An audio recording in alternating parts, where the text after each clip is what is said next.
तो मु बस रे आसिला बेले एमिति किछि घटी जीवो केबे भाबी नथिली। जीवनटा सतरे बहुत छोट। आजिका जीवन काली नहीं। जने अंकल निज काम सारी निज घर को आसुथिले हेले बस रे तांकर किछि टाइम हैला चेता शून्य हो जाइथिले। पाखरे बसिथिबा लोक माने बहुत चेष्टा कले तांको चेता फेरेबाकू हेले से माने विफल हैला परे एम्बुलेंस डाकी हॉस्पिटल नै गले। आशा करूची से अंकल भलरे थांतु। सेति पे सांग माने जीवन रे जदी काहा सो राग अभिमान हे जाय ना केबे धरि रखिबेनी काहे कि ना केबे केबे सॉरी कहिबार समय मध्य आम पाखरे रहि नै। एइटा कली जुग आज्ञा काहे कि ना लोके राग हिंसा क्रोध सब न छाड़ी लोके पियाज रसुण आमिष छाड़ुचंती।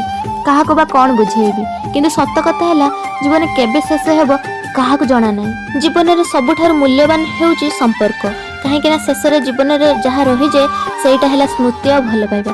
तापर मो बापा मते नेबा पई आसीथिले बापा सम घर को पळी आसीथिले।